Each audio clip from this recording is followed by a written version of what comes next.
sharing my screen. Is my screen visible now? Oh, yes. So what can you please be little bit loud? వినిపిస్తుందండి. Okay.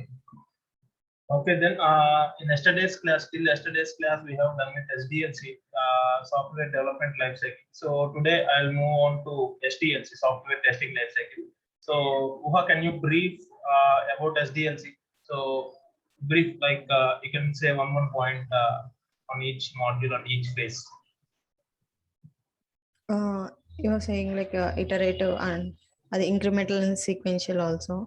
Yeah, అంటే మీరు SDLC phases చెప్పండి, first life cycle లో phases చెప్పండి. So phases లో ఎవరెవరు ఏమేమి చేస్తారు, నెక్స్ట్ SDLC ఎన్ని టైప్స్ ఉన్నాయి, ఇంక్రిమెంటల్, సీక్వెన్షియల్ ఏముంటాయి, ఇంక్రిమెంటల్ ఏముంటాయి, ఒక్కొక్క పాయింట్ చెప్పండి చాలంటే. Yeah, okay. ఫస్ట్ SDLCలో సాఫ్ట్వేర్ డెవలప్మెంట్ లైఫ్ సైకిల్, దానిలో ఫస్ట్ బిజినెస్ రిక్వైర్మెంట్ డాక్యుమెంట్, అదే బిజినెస్ రిక్వైర్మెంట్స్ని గ్యాదర్ చేస్తాము. తర్వాత దాన్ని ప్లాన్ చేస్తారు. దాని తర్వాత ఇదేంటి డిజైన్ చేస్తారు, హై లెవెల్ కోడ్, లో లెవెల్ కోడ్. దాని తర్వాత డిజైన్ చేసిన దాన్ని కోడింగ్ చేస్తారు. కోడింగ్ తర్వాత టెస్టింగ్ తర్వాత డెలివరీ అండ్ మెయింటెనెన్స్. ఇంకా దానిలో వచ్చేసరికి 2 టైప్స్ ఉన్నాయి. వన్ ఈజ్ సీక్వెన్షియల్ మోడల్లో 2 టైప్స్ ఉన్నాయి. వాటర్ ఫాల్ మోడల్ ఒకటి, VNV మోడల్. వాటర్ ఫాల్ మోడల్ వచ్చేసరికి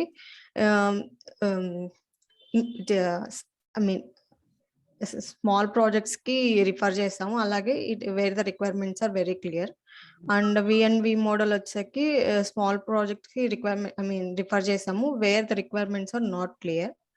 అండ్ అలాగే ఇంక్రిమెంటల్ మోడల్ వచ్చేసరికి ఇంక్రిమెంటల్ లో 4 టైప్స్ ఉన్నాయి. One is RAD model, rapid application development model.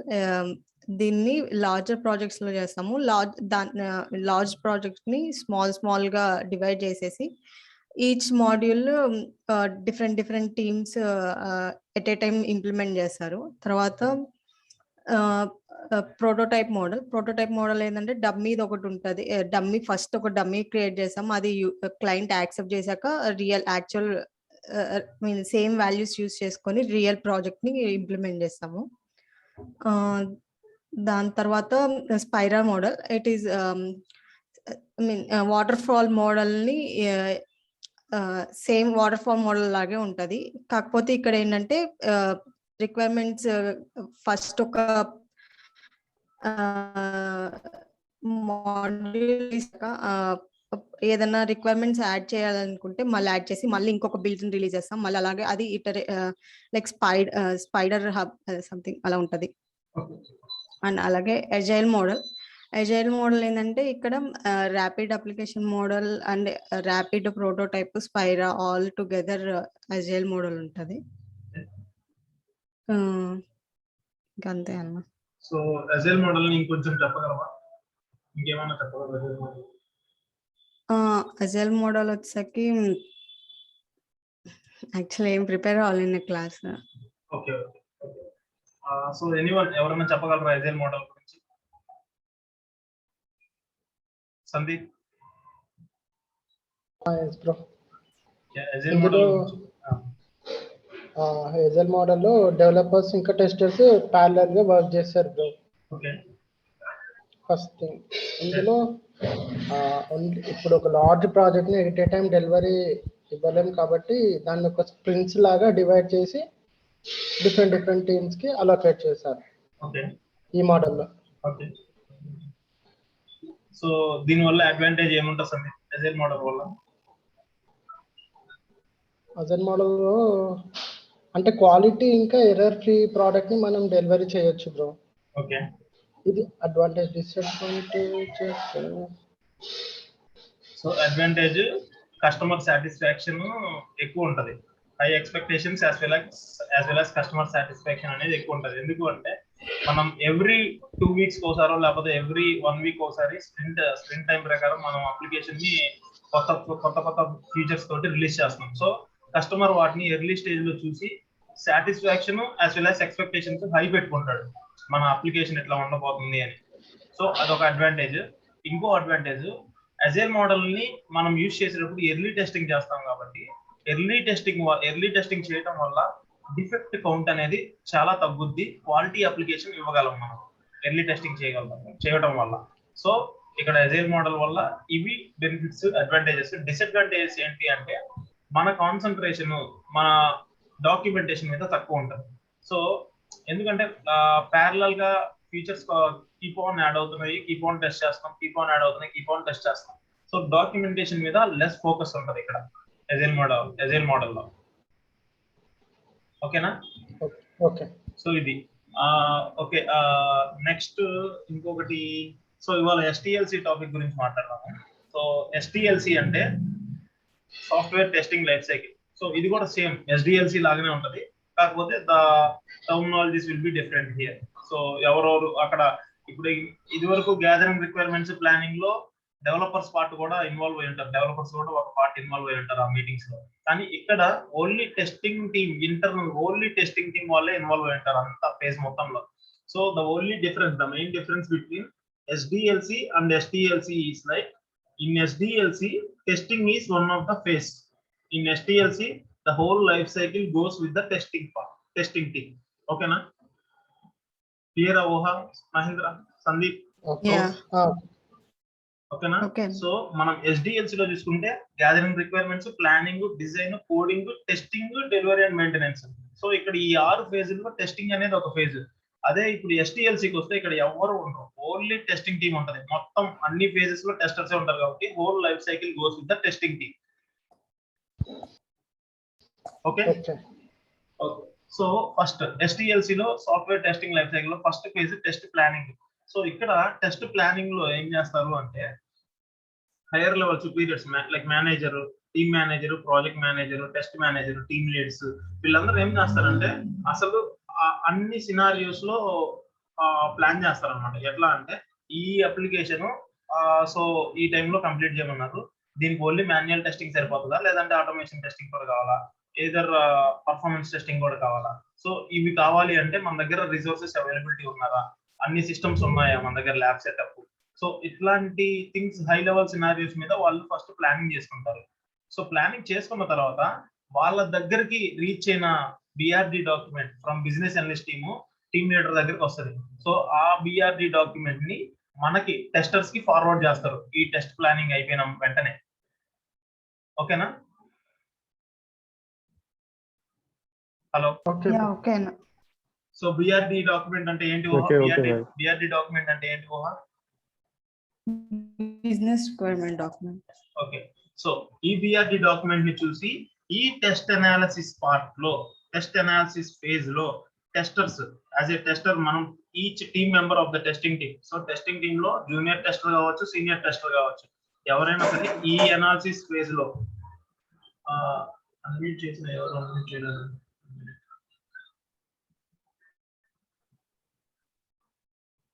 So ఈ టెస్ట్ అనాలిసిస్ ఫేజ్ లో టెస్టర్స్ ఏం చేస్తారంటే మన దగ్గరికి టీమ్ లీడ్ పంపించిన లేదంటే ప్రాజెక్ట్ మేనేజర్ పంపించిన BRD డాక్యుమెంట్ ని అనలైజ్ చేస్తాం.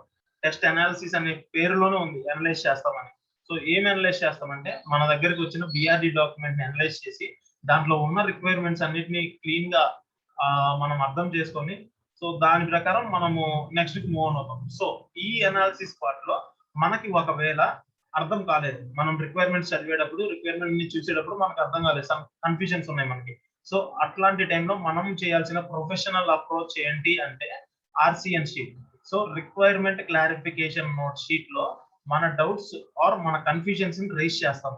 సో అది రైజ్ చేసిన తర్వాత ఆ పర్టికులర్ డే లో ఈచ్ టీమ్ మెంబర్ దగ్గర నుంచి వచ్చిన ప్రతి ఒక్క కన్ఫ్యూజన్ ని కౌంట్ పెట్టుకొని business analyst or team lead ఒక KT సెషన్ తీసుకొని మీ కన్ఫ్యూజన్స్ అన్నిటిని క్లియర్ చేస్తారు. ఓకేనా? Okay.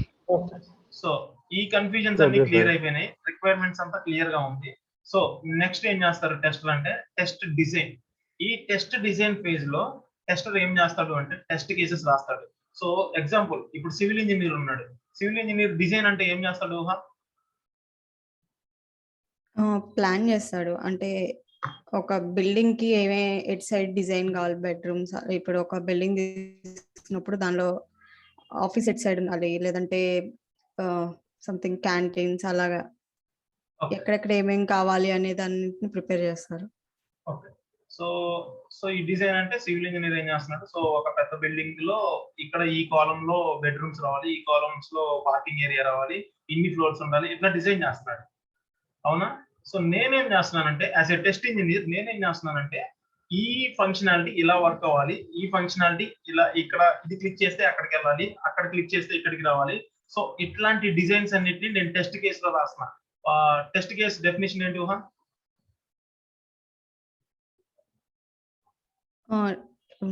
How to test and what to test the application. Non functionality. How to test and what to test. Non functionality is called test functionality. Yeah. Okay. So test case ని నేను design చేస్తున్నాను. ఎట్లా ఇదో ఇక్కడ ఇది click చేస్తే అక్కడికి వెళ్ళాలి, అక్కడ అది క్లిక్ చేస్తే రిటర్న్ ఇక్కడికి రావాలి. సో ఇట్లాంటి నావిగేషన్స్ అన్నిటిని నేను డిజైన్ చేస్తున్నాను, టెస్ట్ కేసెస్ రాస్తా.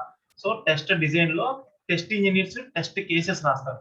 టెస్ట్ కేసెస్ రాసిన తర్వాత ఏ approvals పంపించాల్సింది?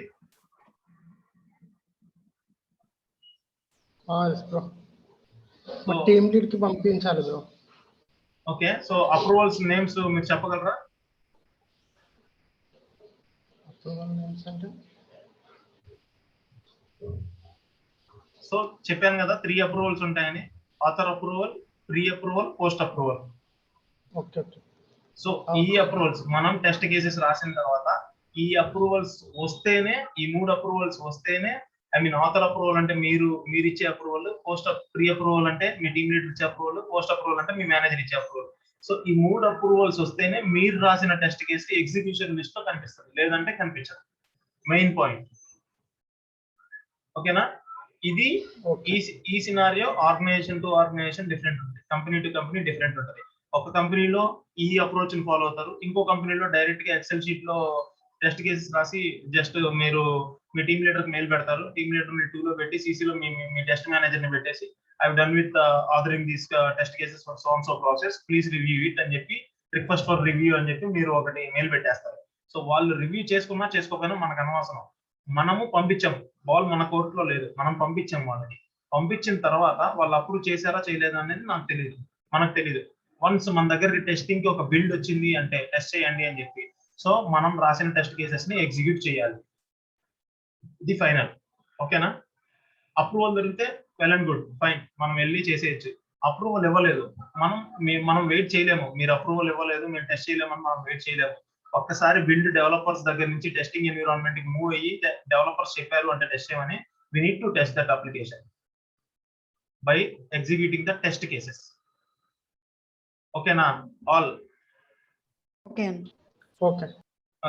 So test execution tarvata, so test execution cheste MNC companies lo ippudu suppose ALM tool తీసుకుంటే application life cycle management defect reporting tool తీసుకుంటే, సో దీంట్లో ఎగ్జిక్యూట్ చేసిన తర్వాత టెస్ట్ కేస్ పాస్ అయింది అంటే ఒక రన్ ఐడి జనరేట్ అవుతుంది. ఓకేనా? ఒక రన్ ఐడి జనరేట్ అవుతుంది. ఇది కూడా కంపెనీ టు కంపెనీ చేంజ్. అన్ని కంపెనీలు ఏఎల్ఎం టూల్ యూజ్ చేయాలని లేదు, అన్ని కంపెనీలు జీరా టూల్ యూజ్ చేయాలని లేదు. వాళ్ళ కంపెనీ ఇష్టం, వాళ్ళ ఇంటర్నల్ టూల్స్ ఉంటాయి, వాళ్ళు బయట లైసెన్స్డ్ ఓపెన్ సోర్స్ టూల్స్ లేకపోతే లైసెన్స్డ్ టూల్స్ కి వెళ్తారా అనేది అది కంపెనీ డెసిషన్. సో ఎవ్రీ కంపెనీలో ఒకటే టూల్ ఉండాలి, ఆ టూల్ ఖచ్చితంగా నీకు వచ్చి ఉండాలి అనేది లేదు. ఇక్కడ no matter what tool you knows. Defect reporting tool మీ కంపెనీలో ఏది వాడారు అనేది ఎవరికి తెలియదు. సో మీరు కానీ మనం డిఫెక్ట్స్ రైజ్ చేసేటప్పుడు మాత్రం పారామీటర్స్ సేమ్ ఉంటాయి అన్ని టూల్స్ లో, కాకపోతే యూఐ లెవెల్ మాత్రం చేంజ్ ఉంటుంది application. So the only difference between the used defect reporting tool in your company and the other company's defect reporting tool is like the UI changes, the UI level of application is different. The parameters which you are going to raise in the defect report while raising the defect is same. అంటే ఒక defect rise చేసినప్పుడు మీరు ఖచ్చితంగా title పెట్టాలి, defect title, ఖచ్చితంగా రిప్రొడ్యూసిబుల్ steps రాయాలి, ఆ defect ఏ module కి సంబంధించిందో రైజ్ చేయాలి, ఆ డిఫెక్ట్ ఏ డెవలపర్ కి అసైన్ చేస్తున్నారో చేయాలి, డిఫెక్ట్ ప్రయారిటీ సివియారిటీ మెన్షన్ చేయాలి, ఆ స్క్రీన్ షాట్ పెట్టాలి. ఇవన్నీ పారామీటర్స్. ఏ టూల్లో అయినా, ఏ డిఫెక్ట్ రిపోర్టింగ్ టూల్ అయినా మీరు ఈ పారామీటర్స్ ఖచ్చితంగా పెట్టాల్సిందే. అవునా కదా? సో నా పాయింట్ ఏంటి అంటే ఈ పారామీటర్స్ సేమ్, కానీ అవి ఎక్కడ ఏది క్లిక్ చేస్తే ఈ పారామీటర్స్ మనం చేయగలం అనేది అది కేటీ ఇస్తారు ఆ కంపెనీ వాళ్ళు, మీరు వెళ్ళిన కంపెనీ వాళ్ళు. ఓకేనా? ఓకే. సో ఎగ్జిక్యూషన్ లో ఏఎల్ఎం టూల్ లో అయితే రన్ ఐడి జనరేట్ అవుతుంది. నార్మల్ మీరు ఒక కంపెనీ ఇంటర్నల్ టూల్ మీద వర్క్ చేస్తున్నారంటే రన్ ఐడీస్ అట్లాంటి ఏం జనరేట్ అవ్వవు. డిఫెక్ట్ రేస్ చేయగానే defect ID generate, I mean test execution pass అయింది అంటే అక్కడ ఏమి రన్ ఐడీస్ రావు. సో మీరు అప్పుడు జస్ట్ అక్కడ స్టేటస్ పెడతారు, పాస్ ఆఫ్ ఫెయిల్ అని చెప్పి ఆ టెస్ట్ కేస్ కి టెస్ట్ స్టెప్ రిజల్ట్ లో పెట్టేసుకుంటారు పాస్ ఆఫ్ ఫెయిల్ అని చెప్పి. నెక్స్ట్ మీరు ఏదైనా డిఫెక్ట్ వస్తే డిఫెక్ట్ రైజ్ చేస్తారు. ఎట్లా రైజ్ చేస్తారంటే ఆ పర్టికులర్ డిఫెక్ట్ రిపోర్టింగ్ టూల్ లోకి వెళ్ళి డిఫెక్ట్ ని రైజ్ చేస్తారు. So defect bug life cycle గురించి నేను నెక్స్ట్ క్లాస్ లో చెప్తాను. సో ఇవాళ ఓన్లీ STLC మీద ఉన్నాం మనం. So bug life cycle next class లో విన్నాం. సో డిఫెక్ట్ రైజ్ చేస్తారు. డిఫెక్ట్ రైజ్ చేసేటప్పుడు ఏమేమి పారామీటర్స్ ఉంటాయో ఇప్పుడే చెప్పాను నేను. ఆ పారామీటర్స్ ని రైజ్ చేస్తా పెట్టాలి. వన్స్ ఆ డిఫెక్ట్ ని సబ్మిట్ చేసిన తర్వాత మనకు ఒక డిఫెక్ట్ ఐడి జనరేట్ అయింది. ఆ డిఫెక్ట్ ఐడిని మనకి ట్రాకింగ్ పర్పస్ కి మనం నోట్ చేసి పెట్టుకోవాలి. ఇది ఒక మెయిన్ పాయింట్, మళ్ళీ మ్యాండేట్ పాయింట్ ఇది. ఖచ్చితంగా ఆ డిఫెక్ట్ ఐడిని ట్రాకింగ్ పర్పస్ కి మీరు నోట్ చేసుకొని పెట్టుకోవాలి, నోట్ ప్యాడ్ లో కానీ ఎక్కడైనా సరే. ఓకేనా? ఓకే. Next test closure. ఈ ఫేజ్ ఏమైతుంది అంటే టెస్ట్ ఎగ్జిక్యూషన్ చేశారు, మీరు టెస్ట్ కేసెస్ రాశారు, టెస్ట్ ఎగ్జిక్యూషన్ చేశారు. సో మీ మొత్తం 3 times మీరు టెస్ట్ చేశారు అప్లికేషన్ ని. 3 times అంతా అప్లికేషన్ అంతా పర్ఫెక్ట్ అయింది, డిఫెక్ట్స్ రేస్ చేశారు, వాళ్ళు ఫిక్స్ చేశారు, క్లోజ్ చేశారు, మీరు అంతా కరెక్ట్ ఉంది, అప్లికేషన్ స్టేబుల్ ఉంది. సో అప్పుడు టెస్ట్ క్లోజర్ చేస్తారు. టెస్ట్ క్లోజర్ ఎవరు చేస్తారు అంటే testing manager, team lead as well as business analyst, వీళ్ళ ముగ్గురు టెస్ట్ క్లోజర్ ని చేస్తారు. సో ఏం చేస్తారు, ఎందుకు చేస్తారు ఆ టెస్ట్ క్లోజర్, ఎప్పుడు చేయగలరు అంటే ఈ టెస్ట్ క్లోజర్ ని వాళ్ళు ఎప్పుడు చేయగలరు అంటే ఒక టెస్టింగ్ ని క్లోజ్ చేయాలి అంటే కొన్ని కండిషన్స్ ని పెట్టవాలి. ఆ కండిషన్స్ ఏంటి అంటే రాసిన టెస్ట్ కేసెస్ అన్ని ఖచ్చితంగా పాస్ అయి ఉండాలి, first condition. Second condition, raise చేసిన డిఫెక్ట్స్ అన్ని ఖచ్చితంగా బాగా వర్క్ అవుతున్నాయి, యాజ్ పర్ రిక్వైర్మెంట్ కరెక్ట్ గా వర్క్ అవుతున్నాయి అని అనుకొని క్లోజ్ చేసి ఉంటే ఆ సెకండ్ కండిషన్, ఈ 2 కండిషన్స్ మెట్ అయితే మాత్రమే టెస్ట్ క్లోజర్ ని టెస్ట్ మేనేజర్ గానీ, టీమ్ లీడర్ గానీ, బిజినెస్ అనలిస్ట్ గానీ చేయగలరు. అంటిల్ ఈ 2 కండిషన్స్ లో ఏదో ఒకటి మెట్ కాకపోయినా సరే టెస్ట్ క్లోజర్ చేయడానికి లేదు. ఓకేనా? ఓకే.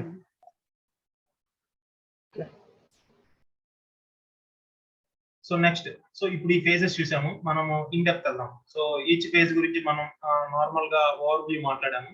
సో ఈచ్ ఫేజ్ లో ఏం జరుగుతుందని మళ్ళీ ఒకసారి డెఫినేషన్స్ వైజ్ మనం వెళ్దాము.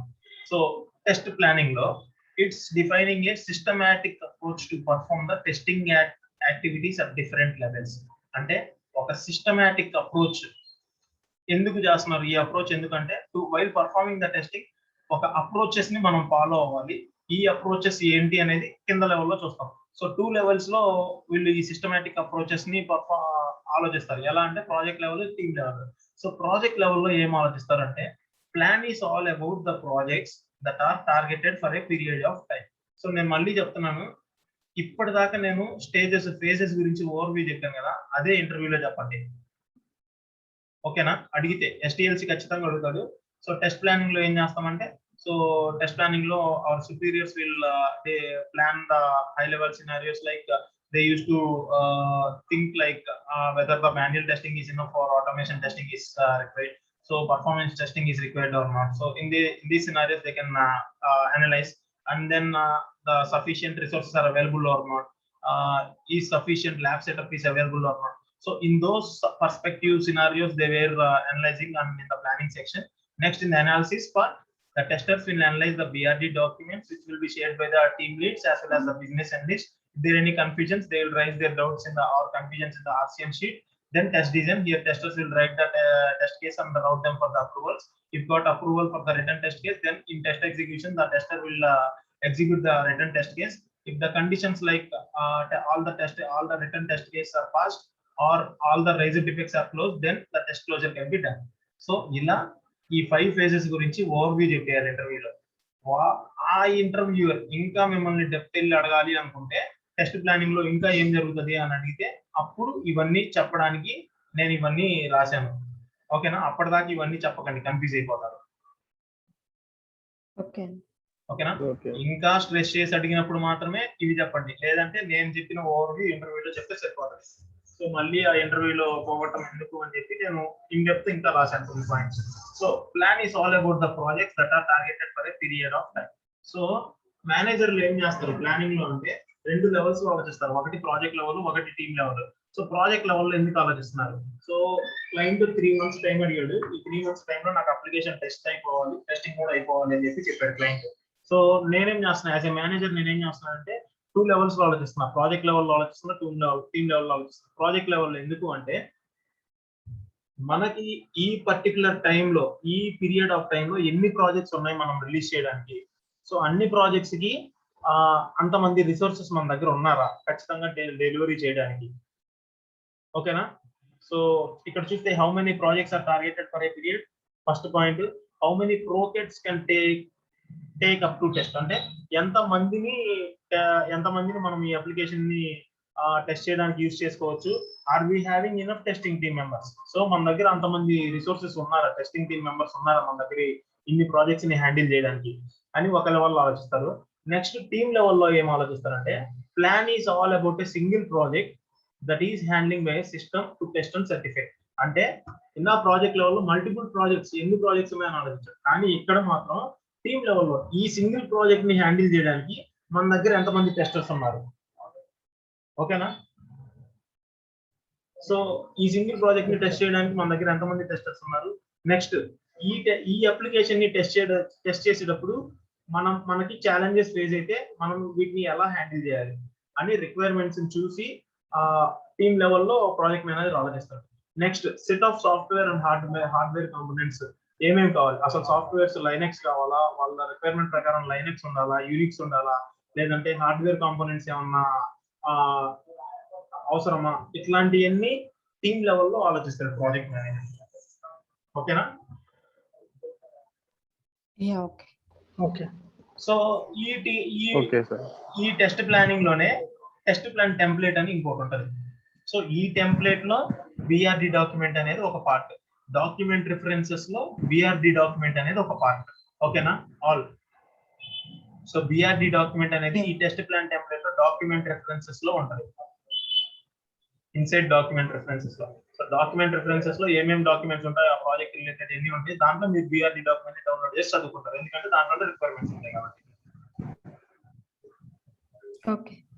సో దీంట్లో project overview, first project overview ఉంటుంది. సో ప్రాజెక్ట్ ఓవర్ వ్యూ ఏంటి అంటే, so it is a banking domain project. So ఆ క్లయింట్ ఎవడు, ఆ క్లయింట్ ఈ ప్రాజెక్ట్ ని ఎన్ని మాడ్యూల్స్ లో చూడాలనుకుంటున్నాడు.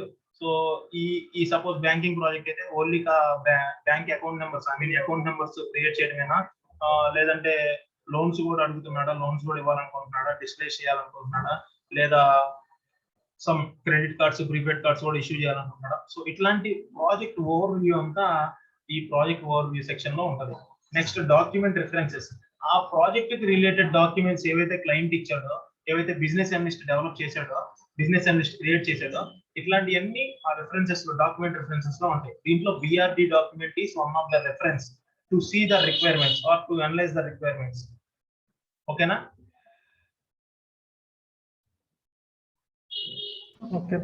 ఓకేనా? Next scope of testing.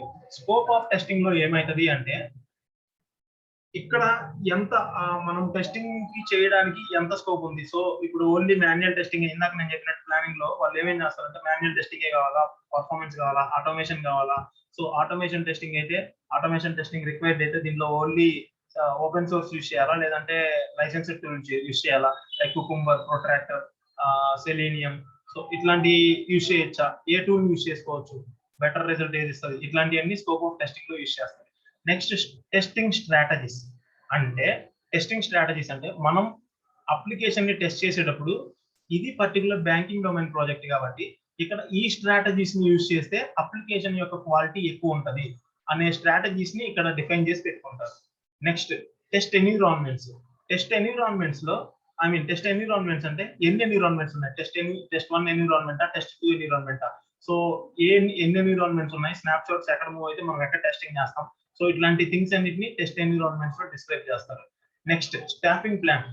Staffing plan అంటే మన దగ్గర సఫిషియంట్ రిసోర్సెస్ అవైలబిలిటీ ఉందా, ఈ ప్రాజెక్ట్ ని కంప్లీట్ చేయడానికి, టైంలో కంప్లీట్ చేయడానికి సఫిషియంట్ రిసోర్సెస్ అవైలబిలిటీ ఉన్నారా, లేకపోతే ఏ టీమ్ కి ఎంతమందిని రిక్వైర్ చేసుకోవాలి, ఇట్లాంటివన్నీ స్టాఫింగ్ ప్లాన్ లో ఉంటాయి.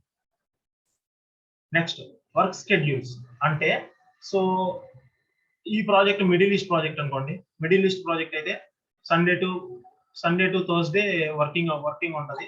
So Friday Saturday week offs ఉంటాయి. సో అదే యుఎస్ ప్రాజెక్ట్ అయితే మండే టు ఫ్రైడే వర్కింగ్ ఉంటుంది, సాటర్డే సండే వీక్ ఆఫ్ ఉంటాయి. సో వర్క్ షెడ్యూల్స్ ఏ టైం నుంచి ఏ టైంకి, మిడిల్ ఈస్ట్ ప్రాజెక్ట్ అయితే ఈ టైంకి ఉంటుంది, కెనడియన్ ప్రాజెక్ట్ అయితే ఇంకో టైం, ఆస్ట్రేలియన్ టైం అయితే ఇంకోటి, అట్లా టైమింగ్ చేంజ్ ఉంటాయి. సో వర్క్ షెడ్యూల్స్ లో ఏ టైం నుంచి ఏ టైంకి వర్క్ చేయాలి, ఎప్పుడు నుంచి ఎప్పుడు దాకా వర్క్ చేయాలి అనేది వర్క్ షెడ్యూల్స్ లో ఉంటాయి. ఓకేనా? ఓకే. నెక్స్ట్ అప్రూవల్స్ లో. So approvals in the sense, మనం ఒకసారి అప్లికేషన్ ని టెస్ట్ చేసిన తర్వాత సో ఎవరు అప్రూవల్స్ తీసుకోవాలి, ఎవరికి అప్రూవల్ పంపించాలి, లేదు ఒకసారి టెస్ట్ కేసు రాసిన తర్వాత ఎవరికి అప్రూవల్స్ పంపించాలి, ఎవరి దగ్గర నుంచి అప్రూవల్ తీసుకోవాలి. సో ఎన్ని టైప్స్ అయితే అప్రూవల్స్ ఉంటాయో ఆ అప్రూవల్స్ అన్ని ఈ అప్రూవల్ సెక్షన్ లో మెయింటైన్ చేసి పెడతారు ఆ ప్రాజెక్ట్ రిలేటెడ్. ఓకేనా? So next test analysis. Test analysis అంటే ఏం చెప్పాను, డాక్యుమెంట్ ని అనలైజ్ చేస్తామన్నా. So here tester will get the documents called BRD or FRS or SRS.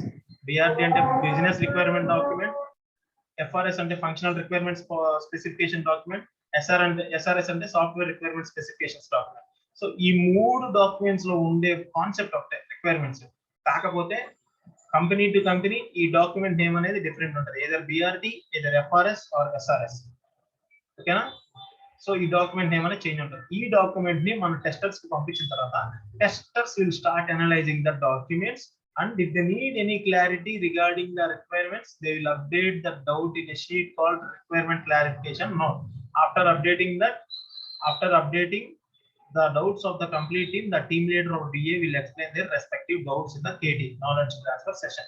So ఈ డౌట్స్ అన్నిటిని టీం మొత్తం ఒకసారి రేస్ చేసిన తర్వాత ఏదైనా 1 డే కానీ 2 days కానీ టైం ఇచ్చి ఆ డౌట్స్ అన్నిటిని కేటీ ఇస్తారు. కేటీ ఎవరు ఇస్తారు? బిజినెస్ అనలిస్ట్ ఇస్తారు ఆ కన్ఫ్యూజన్స్ మీద. సో ఆర్సిఎన్ షీట్ ఎట్లా ఉంటుంది అంటే ఇట్లా ఉంటుంది శాంపిల్ కి. అంటే అన్ని కంపెనీస్ లో ఎట్లానే ఉంటుందని నేను చెప్పను, కానీ శాంపిల్ వర్షన్ మా దాంట్లో ఇట్లా ఉంటుంది కాబట్టి నేను చూపిస్తున్నాను. So project name, so Primus bank అనేది ఒక project name. Module name personal banking అనే దాంట్లో నాకు డౌట్ ఉంది. ప్రిపేర్డ్ బై, సో ఎవరు ఆ టీమ్ లీడర్ ఎవరు ప్రిపేర్ చేశారు ఈ షీట్ ని, వాళ్ళు ప్రిపేర్డ్ డేట్ ఇది. So serial number, so serial number లో ఎప్పుడైనా సరే ఒక ఫేక్ క్యాండిడేట్ కి జెన్యూన్ క్యాండిడేట్ కి ఇక్కడే పట్టేసుకోవచ్చు. వీడు ఫేక్ ఆ జెన్యూన్ అని ఇక్కడ పట్టేయచ్చు. ఎట్లా అంటే ఫేక్ వాడు ఏం చేస్తాడంటే సీరియల్ నెంబర్ అంటే ఏం రాస్తారు, 1 అని రాసేసి నెక్స్ట్ కంటిన్యూ రాసేసుకుని వెళ్ళిపోతాడు. అదే జెన్యూన్ వాడైతే రిక్వైర్మెంట్ క్లారిఫికేషన్ నోట్ కాబట్టి ఇది RCN 001 అని పెడతాడు, లేదా RCN_001 అని పెడతాడు. ఓకేనా? అదే టెస్ట్ కేస్ ఐడి అయితే TC_001 అంటాడు. టెస్ట్ సినారీ అయితే TS_001 అంటాడు. ఓకేనా? రిక్వైర్మెంట్ ట్రేసబిలిటీ మ్యాట్రిక్స్ అయితే RTM_001 అంటాడు. సో ఇట్లా ఆ నేమ్ ని డిఫైన్ చేసి అండర్స్కోర్ పెట్టి కౌంట్ చేస్తే వాడు జెన్యూన్ క్యాండిడేట్. జెన్యూన్ క్యాండిడేట్ చేసే ఒక గుడ్ హ్యాబిట్ ఇది. ఓకేనా? బెస్ట్ అప్రోచ్ ఇది ఒక బెస్ట్ అప్రోచ్ మనం ఫాలో అవడానికి టెస్టింగ్ లో. ఫేక్ అంటే 1 అని పెట్టుకుంటాడు వెళ్ళిపోతాడు, 2 అని పెట్టుకుంటాడు వెళ్ళిపోతాడు, అక్కడే కన్ఫ్యూజ్ చేయొచ్చు ఫేకా జెన్యూనా అని. So next requirement specification reference అంటే నీకు ఏ మాడ్యూల్ లో నీకు డౌట్ ఉంది, ఆ FSD డాక్యుమెంట్ చదివేటప్పుడు నీకు ఏ డాక్యుమెంట్ లో డౌట్ ఉంది అంటే పర్సనల్ బ్యాంకింగ్ అని నేను పెట్టాను. నెక్స్ట్ క్లారిఫికేషన్ రిక్వైర్డ్ అని అడిగాడు. ఏం రిక్వైర్డ్, నీకు ఏం క్లారిఫికేషన్ కావాలంటే corporate bank NRI bank requirements కూడా మనం దీంట్లో టెస్ట్ చేయాలని అడిగాను. అంటే క్లారిఫికేషన్ ప్రొవైడెడ్. బిజినెస్ అనలిస్ట్ కానీ టీమ్ లీడ్ కానీ ఏమన్నాడంటే yes they are also a valid services you can test అని చెప్పాడు. నెక్స్ట్ క్లారిఫికేషన్ ప్రొవైడెడ్ బై ఆ team lead name, clarification given date, ఆ డేట్. సో ఇవన్నీ రిక్వైర్మెంట్ క్లారిఫికేషన్ నోట్ లో ఉంటుంది. అట్లా each individual team member raise చేసిన కన్ఫ్యూజన్ ని క్లియర్ చేస్తాడు. సో అందరి కన్ఫ్యూజన్స్ ని మీరు విన్నారు అంటే మీకు ఒక రిక్వైర్మెంట్ మీద ఇంకొంచెం గ్రిప్ వస్తుంది. ఓకేనా?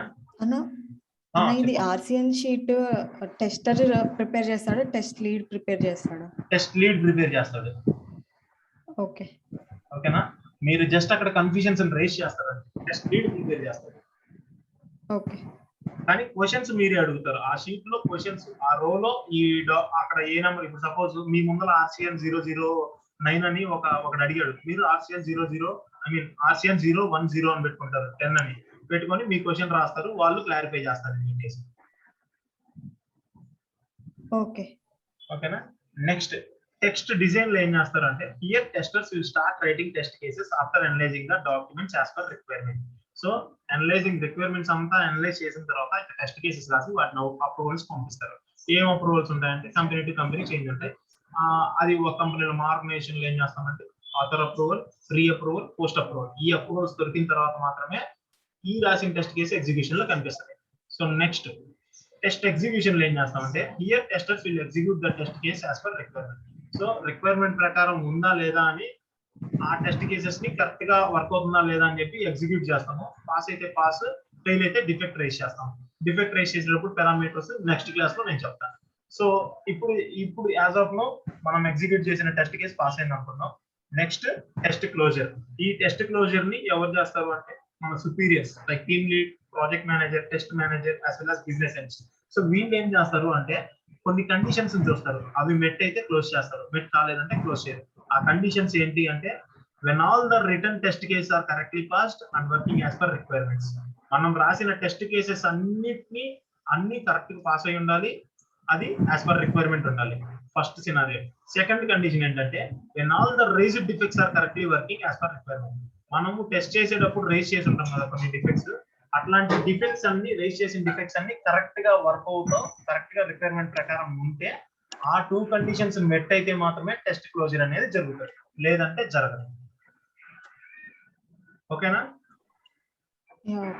So note, test closure will be taken care by team lead and project lead and managers. So no team member will be participated over here in this test closure phase.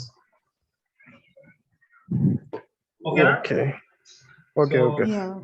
So STLC is all about this. So you guys have any doubts, please ask me now. అన్న నాకు ఒక doubt ఉంది. అడగమ్మా. Test strategies, test environment అది ఒకసారి చెప్పరా? So test strategies అంటే suppose ఇది next class వస్తుంది, టెస్ట్ డిజైన్ టెక్నిక్స్ అని ఫర్దర్ క్లాసెస్ లో చెప్తాను. సో ఇప్పుడు బ్యాంకింగ్ డొమైన్ నేను చేస్తున్నాం కాబట్టి బ్యాంకింగ్ డొమైన్ కి ఏ డిజైన్ టెక్నిక్ యూజ్ చేస్తే కరెక్ట్ గా మనం అప్లికేషన్ కి క్వాలిటీ అప్లికేషన్ ఇవ్వచ్చు అని చెప్పి మనము యూజ్ చేసే స్ట్రాటజీస్ ని టెస్ట్ స్ట్రాటజీస్ లో మెన్షన్ చేస్తారు. టెస్ట్ ఎన్విరాన్మెంట్స్ అంటే డెవ్ ఎన్విరాన్మెంట్ లో ఏం చేస్తారని చెప్పాను, డెవలపర్ కోడ్ రాస్తాడు, అక్కడ కోడ్ ని అక్కడ బాగా రాస్తాడు, కోడ్ అంతా అక్కడ ఒక ఇంటిగ్రేషన్ టెస్టింగ్, యూనిట్ టెస్టింగ్ అన్ని డెవ్ లో చేస్తారు, డెవ్ ఎన్విరాన్మెంట్ లో చేసుకుంటారు. ఓకేనా?